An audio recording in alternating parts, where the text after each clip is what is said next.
guess that what brings some satisfaction out of being a mayor in a small community is that if we can sit back at the end of the day or at the end of a year or end of our term and say, I was part of a team that accomplished a few things, and I can feel good about what we did do. That's the reward that ultimately we're looking for, to feel like we made a difference.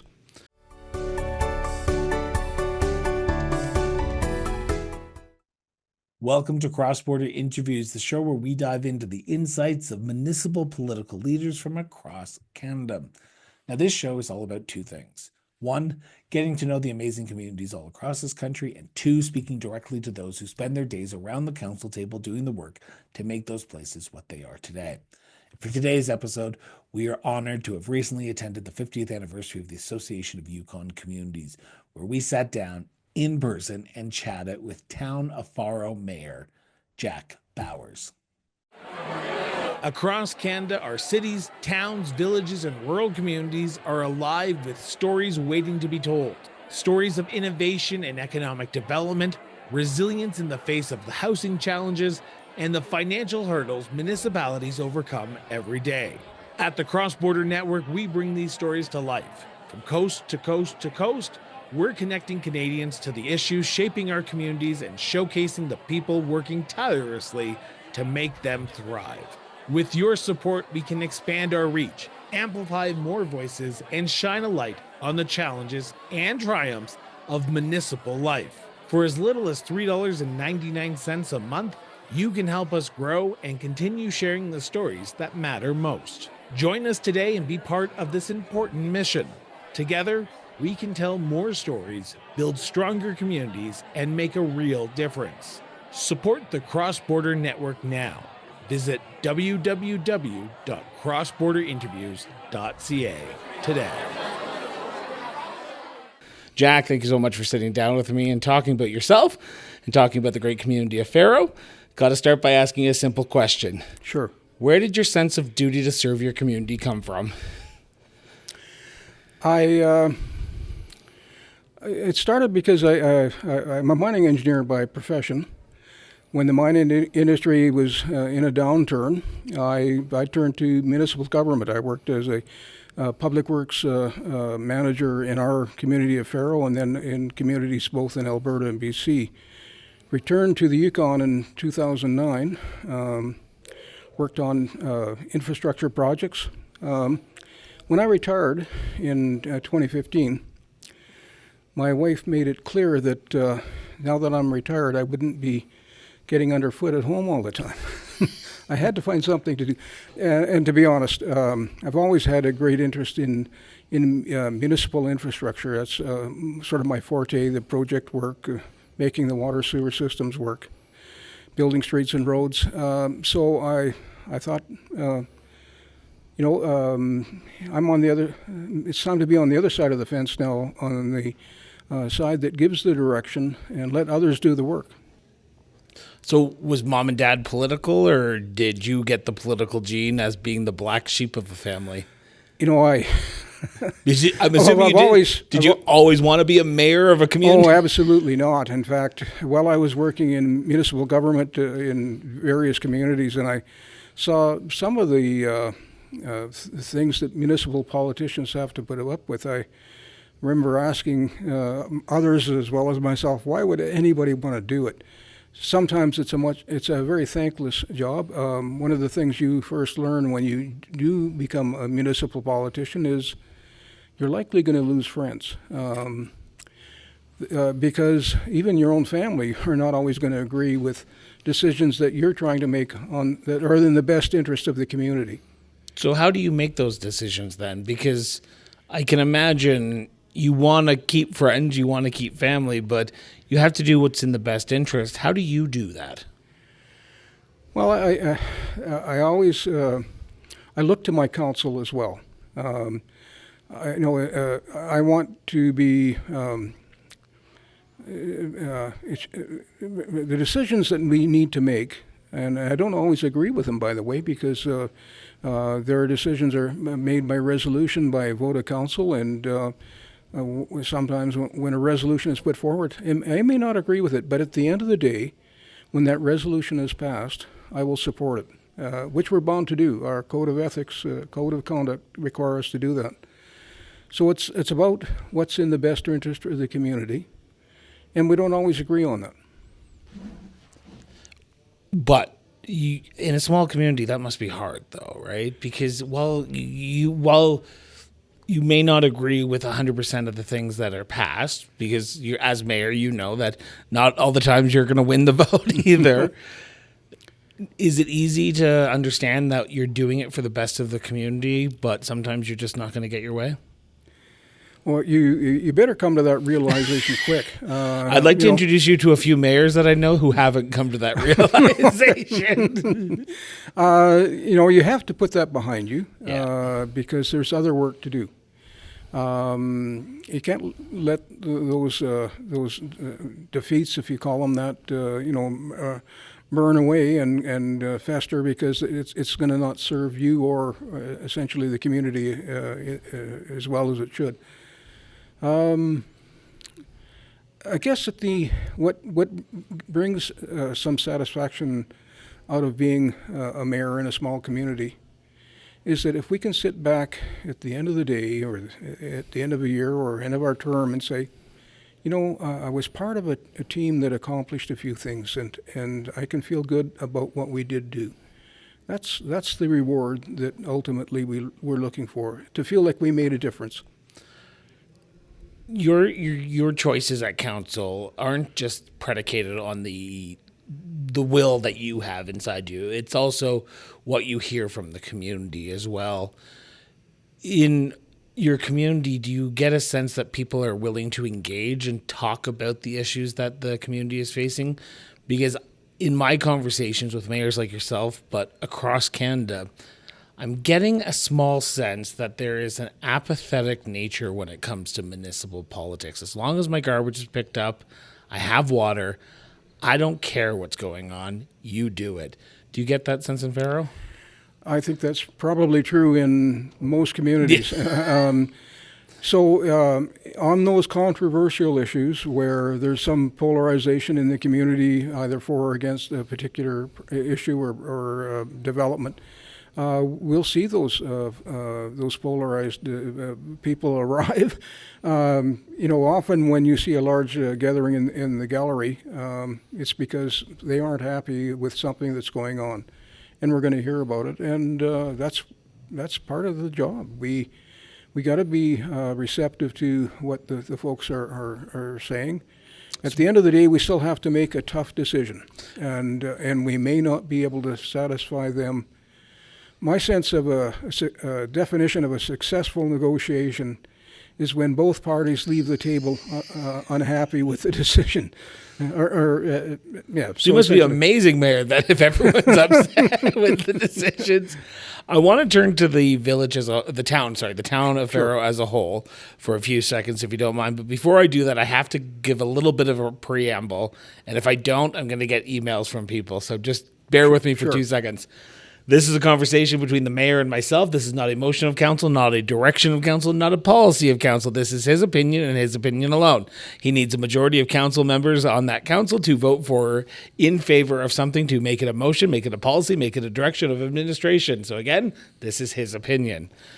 Said that enough times. So, Mayor, in your opinion, as of recording this at the 50th anniversary of the Association of Yukon Communities here in Haines Junction, what do you believe is the biggest challenge facing Faro today? Like many small communities across Canada, there's that risk of our young people moving away, leaving the community because there's not work, because there's not opportunities for them. And, coming from the prairies, we see evidence of communities that once existed that are no more. We in Faro are fortunate because our legacy is really a history of mining. There's some remediation work to be done. It'll keep us busy for a while, so that brings employment. But in addition to that, we Canadians, especially we in the north, we're the expression is we're hewers of wood and drawers of water. We develop the raw resources. We produce the minerals that go on to be produced elsewhere to manufacture the goods that are needed throughout Canada and the world. So we have relevance. We have a future. We have like the farms in the prairies. They'll be there for generation after generation. We see that same future exists here for our community. While the future is bright, the here and now is the issue, right? Because you have to try and retain the people who are currently there. With aging infrastructure, with housing availability being a tough subject, I can imagine those are tough challenges for your community as well. We actually... You're going to blow my mind. This is a great chance for me to make a plug for our little town of Faro. It was a mining community of about 2,500 people when I arrived in 1980 to work for... 2,500? 2,500. What is it now? We were the second largest community in the Yukon in that day. We estimate our population around 600, some of which are folks that are working in the mine remediation work. So they're living in crew houses. They come when they go. Yep. Probably a stable population of around 500. Population with those other houses that were once vacant are being now occupied. But we have surplus housing. We're the only community in the Yukon with surplus housing. We recently sold 6 lots, service lots, for around $20,000. Unheard of prices. A developed lot in the city of Whitehorse is $200,000. I'm not sure what they are elsewhere around Canada, but we've got surplus housing, much of which is unoccupied. That are able to buy, like they're able not to derelict. buy. We obviously need some renovation. We have a single house right now that's for sale over the counter in Faro for $60,000. Might need $50,000 for new windows and doors or upgrades, but you could have a nice 3-bedroom home, 2-bath, attached garage. For Almost $100,000. About $100,000, yes. Or you can buy a service lot for... Where is your community been my entire life? Because this is unheard of. Well, it is a bit unheard of. We're about a 3.5-hour drive from Whitehorse. And you're directly north for those who might not know. We're more north and east. As the crow flies, about 100 miles direct.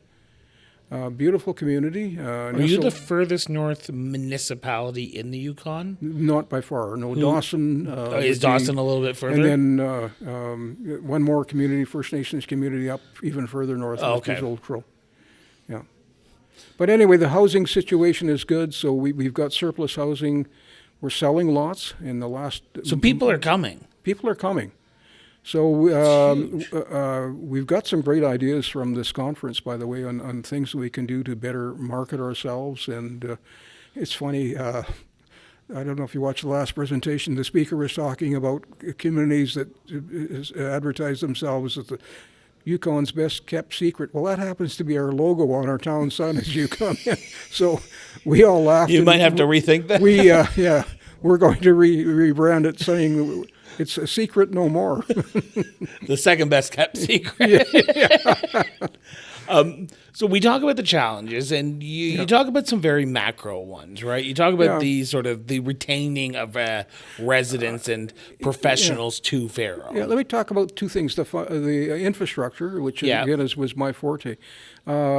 Thanks to previous governments, going back to 15 or more years, and the Build Canada programs, I think, that were introduced some years back, 2008 or 9, that poured money into the municipalities to upgrade their water, sewer infrastructure, the roads. Under Stephen Harper. Most communities, I think all communities, have really been able to make full advantage of that, and not that we're done. But our infrastructure is in the best shape it's ever been since it was new. So we're thankful for that. There's a bit more work to do. There always is.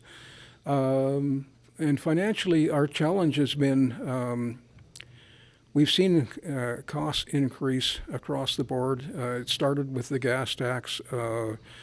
Every year we were slipping further behind. We've been careful with our money. We actually have unappropriated surpluses to cover for those rainy days, but we're having to tap into it each year a little bit to sustain the level of service that the folks in the community want without having to hammer them hard with increased taxes or service fees. So Is it sustainable though? this is a common challenge for every community in Yukon. We are subsidized primarily through what they call the community Yep. comprehensive municipal grant, and our Liberal government was able to give us a sizable increase here this year, which has really helped. But we're still in the red a little bit in our budget to be able to maintain the services.